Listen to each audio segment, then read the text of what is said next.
What is the difference between a narcissist and a jerk? Where do we draw the line between someone that has narcissistic traits and someone that we would consider a pathological narcissist? In today's video, I want to talk about what I believe a narcissist is and what a narcissist is not. Welcome to Looking Behind the Mirror, where we explore narcissism and take our lives back as we make sense out of nonsense. As a quick disclaimer, everything I say is based on my opinions and my personal experiences. I'm not a professional, and if you're really struggling, I encourage you to seek professional help. I am providing links below for you. So while this can be a very abstract and subjective subject, in my mind, the line between somebody who's difficult and somebody who is pathologically narcissistic is very specific. And I want to try to express my opinions on this in a way that's easy to understand for people, and in a way in which will hopefully make sense to anyone who's trying to understand this difference. So first, what narcissism is not. Narcissism is not necessarily the traits that we associate with it. It's perfectly possible for somebody to be extremely selfish and not be a pathological narcissist.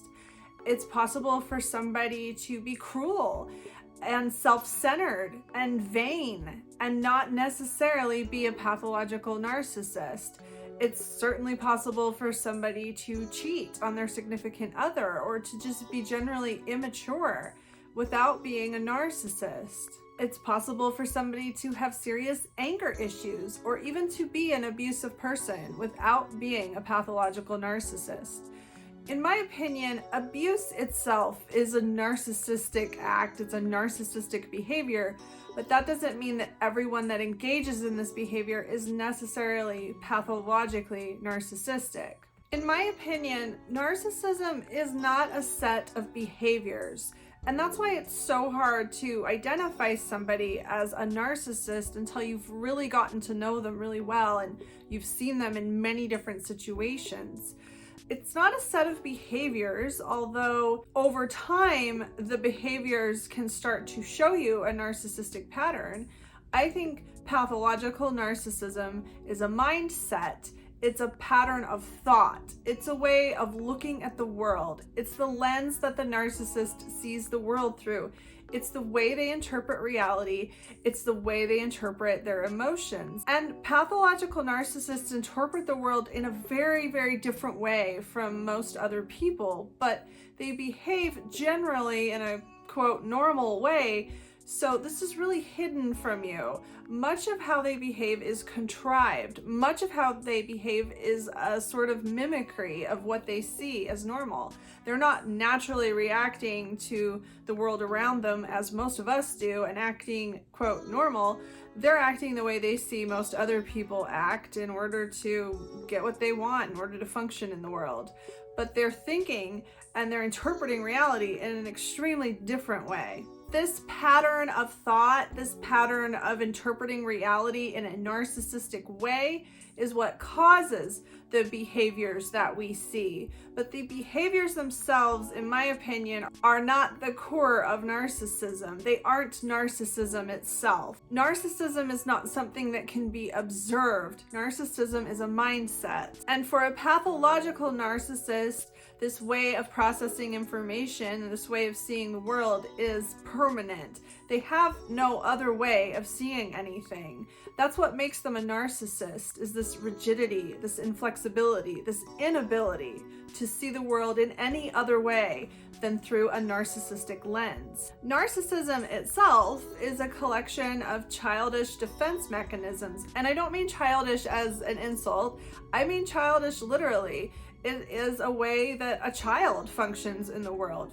Children function in very narcissistic ways, and a pathological narcissist is somebody that adopted those as permanent ways to function in a very traumatic childhood, and they never grew out of them, and they never figured out any other way to view the world. They are stuck in these defense mechanisms. This is all they have. Most of us, on the other hand, do have narcissistic traits. Almost all of us have a little bit of narcissism within us.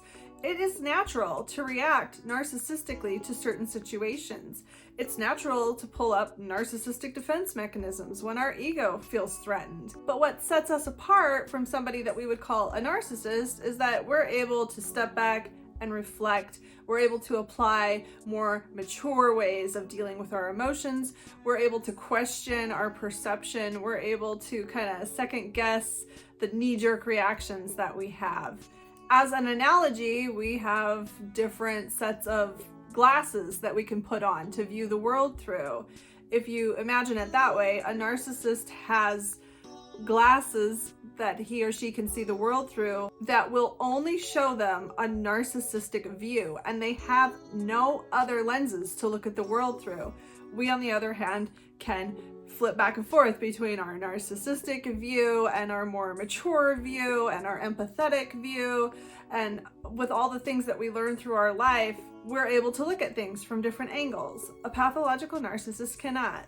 And the difference between somebody who's very narcissistic and somebody that I would consider a pathological narcissist is the rigidity, the inflexibility. If you've been in any kind of relationship with a pathological narcissist, and it could be a romantic, a familial, a friend, a work relationship, any kind of relationship with a pathological narcissist, to me, the trademark that you will see over time of observing this person's behavior is an absolute refusal to ever back down from claims that they've made or these mountains they've decided to die on.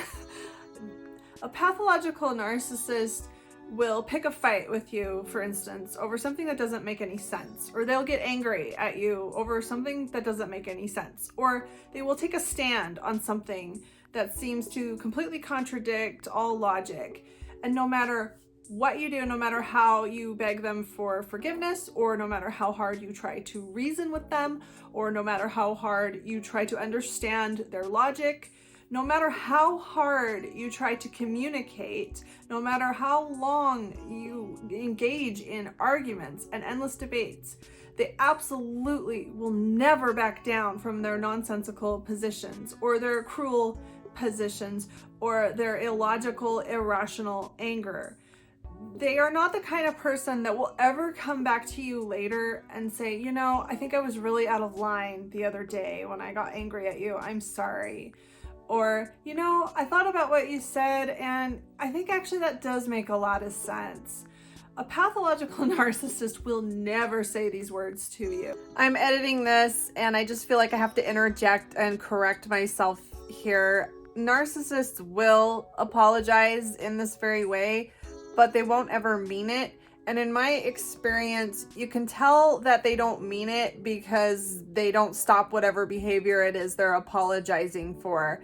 They will apologize when they feel like they've pushed you too far, and they may have pushed you to a point where they won't be able to manipulate you anymore, or they may fear abandonment, where they feel pressured to apologize in order to serve themselves, but then they will resent you for making them feel like they need to apologize for something that they're not actually sorry for. And over time, you'll see that they really were not sorry. They were not genuine when they were trying to tell you that they were sorry or that they recognized that they were out of line with something. They are rigid. They are inflexible. And it is as bad as beating your fists on a brick wall trying to get it to move. You'll especially feel this in instances in which they are angry at you for nonsensical reasons. When you're begging them for mercy, for forgiveness, it's just an impossible, futile situation. Narcissists have no give. Somebody who's highly narcissistic, but isn't what I would consider pathological, is somebody that will accept your no if you say no to them. Although they may do it very begrudgingly, they may argue with you, they may be difficult, they'll eventually accept your boundaries. They will back down from endless, pointless fights at some point. They will come to you later and apologize when they're way out of line. They're capable of doing these things. They're not beyond admitting that they're wrong. They're not beyond admitting when they need to shift gears a little. They're not beyond a true heartfelt apology. And their apologies aren't brought on by desperate attempts to manipulate you. Their apologies are genuine. And I want to touch a little bit on my view, my opinion on the difference between narcissistic personality disorder and pathological narcissism. I don't like to specifically talk about narcissistic personality disorder because I don't feel like it's in my scope.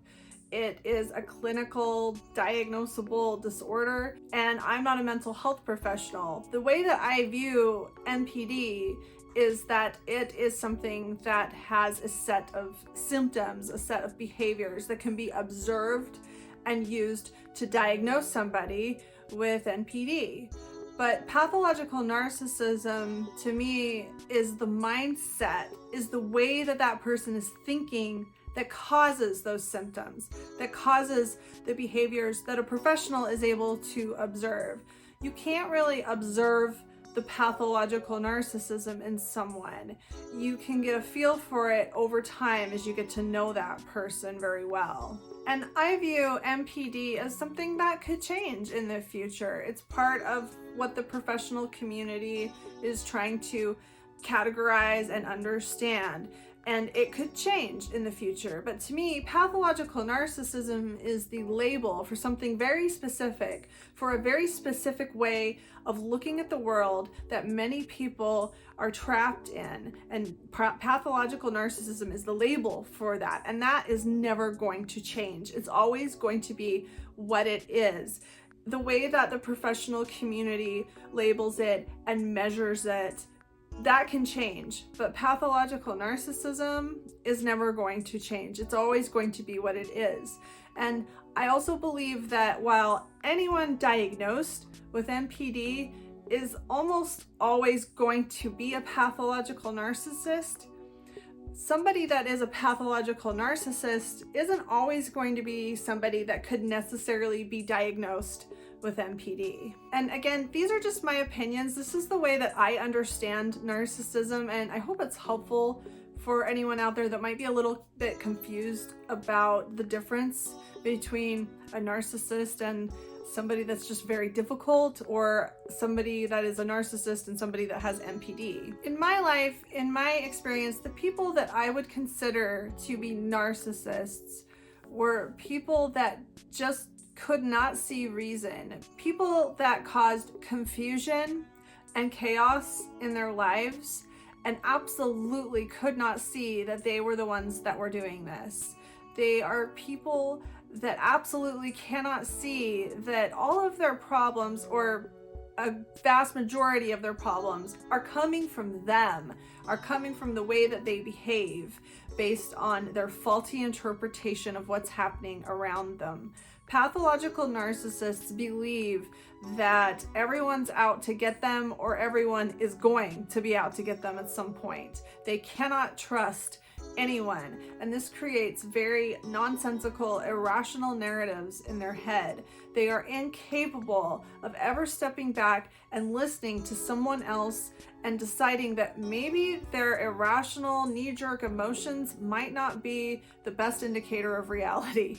They are never able to do this. Somebody that's difficult, selfish, vain, even abusive or cruel isn't necessarily someone that's delusional, someone that's incapable of being rational, someone that's incapable of ever admitting that they're wrong. And that's why someone with these negative traits that I've named is not necessarily a narcissist. Narcissism is a problem that is extremely difficult to address or solve because the narcissist, him or herself, is the only person that can ever decide to change or to try to change.